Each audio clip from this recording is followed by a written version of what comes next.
Ladies and gentlemen, welcome to It's Rainmaking Time. Happy New Year to everybody around the world. I really wanted to open 2010 with an inquiry into polar bears, apparently the second most favorite animal in the world, an animal that has captured the hearts of people and families and children. Certainly, when I look at pictures of polar bears sitting on thin ice or not able to be in their proper habitats, my heart goes out to them and my concern and worry goes out to them. I'm sure that's true for everybody around the world. And so many times in life, when a subject or a focus becomes politicized, oftentimes we miss the facts. We miss some elemental, integral aspects of whatever that focus is that may be taken out of context, or we're only getting a small snapshot of information, so it looks like that's all the information or the major focus of information. So I want to invite you to journey with me with a man who has spent many, many years focused in the field on polar bears. His name is Dr. Mitch Taylor. He's worked on polar bears for the past 31 years and has been a polar bear biologist for the Northwest Territories and Nunavut Territory, Canada, for 22 years. He's a member of the IUCN/SSC Polar Bear Specialist Group and Canada's Federal Provincial Polar Bear Technical Committee until 2008. Dr. Taylor has published over 50 scientific papers on polar bear-related topics, has conducted and participated in field research programs on most of the world's polar bear populations. Most recently, Dr. Taylor and colleagues completed the Davis Strait Population Inventory, which is one of the most southern of all polar bear populations, and was the co-author on Canada's COSEWIC Polar Bear Draft Status Report. From 2004 to 2008, Dr. Taylor has also been the manager of the Decentralized and Relocated Wildlife Research Section and is currently an adjunct professor and contract lecturer at Lakehead University. He maintains a private contracting business practice in the Thunder Bay area, and his current research interests include polar bear population enumeration and demography, managing polar bears in a changing environment, and climate change. Ladies and gentlemen, please welcome Dr. Mitch Taylor to It's Rainmaking Time. Good day, sir. Good day, Kim. Thanks for having me on.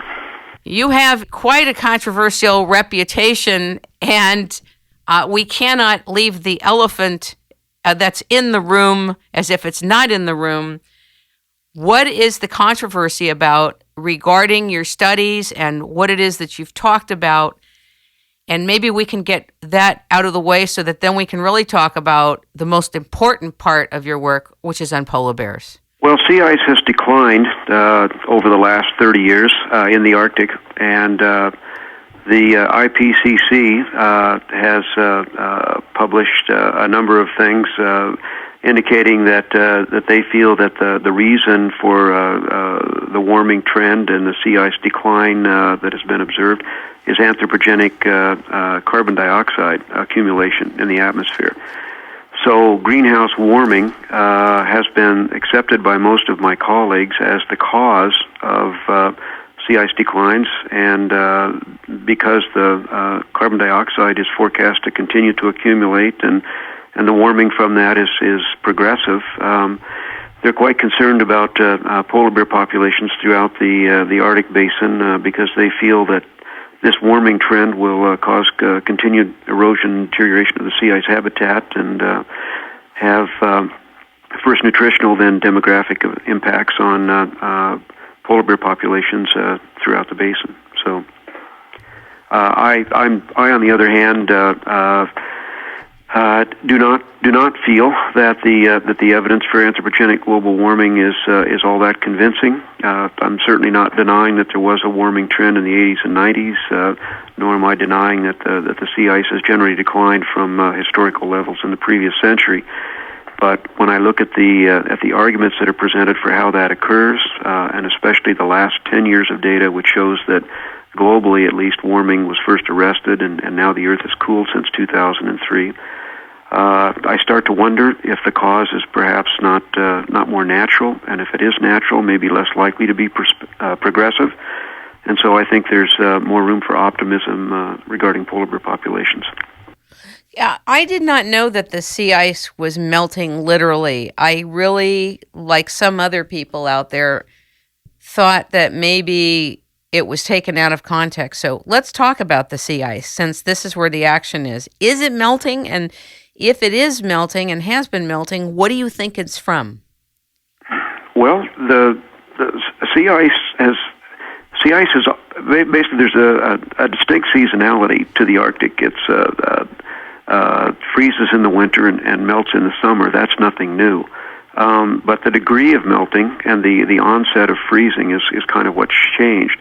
And what my colleagues in Canada have observed is that, especially in some of the southern populations like Western Hudson Bay, the sea ice melts every year. In Hudson Bay, the ice is completely gone, and the bears come ashore for that open water season and have a kind of a land retreat during summer, and then return to the ice when it freezes again, except for the denning females. When it freezes again, and that's part of their annual cycle, that's part of their ecology, they're adapted to that. But as that open water period gets longer and longer, that means they spend an increasing number of days on shore fasting. And over time, again, through long-term studies, they identified a decline in body mass, and then eventually a decline in recruitment, and then a decline in some of the survival rates, and eventually even documented a population decline.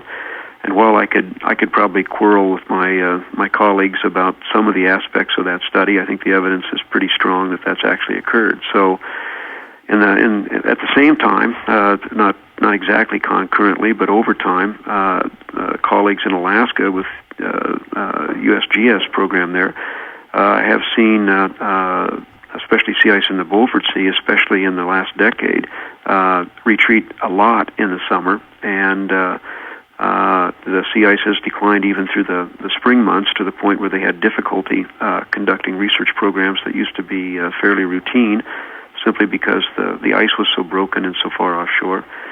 And the results of their study indicated that there's also been a dramatic decline in survival rates of all sex and age classes, but particularly adult females. They're estimating that 20% of the adult females die every year in the southern Beaufort Sea right now. And polar bears are a large, long-lived animal. If that's true and that continues, it won't be very long before there are very few, if any, polar bears in that population. So when we look at these things, and ice is included in a variable in the estimates and found to be significant, we can see that there have been changes and that these changes have had demographic impacts on some populations. But again, where I diverge from my colleagues is that from these changes that have been observed, they then take the next step and just look at the model forecasts, the climate model forecasts, and then project into the future what the ice will be like, and then say, geez, if it's this bad now, how bad will it be in 2050? And that's where some of the projections that we're going to lose 2/3 of our polar bears in the next 40 years have come from. And frankly, while I don't, I might find the odd technical thing to discuss with my colleagues on some of the aspects of the study, I just don't find that projection to be warranted.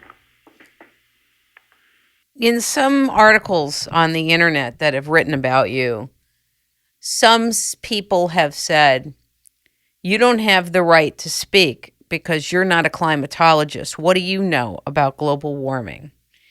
And when I read that, I thought to myself, there's so many facets to climate and weather that are part of the mix. And certainly somebody who spent 31 years studying these animals and their habitats in detail and depth could shed some light on what is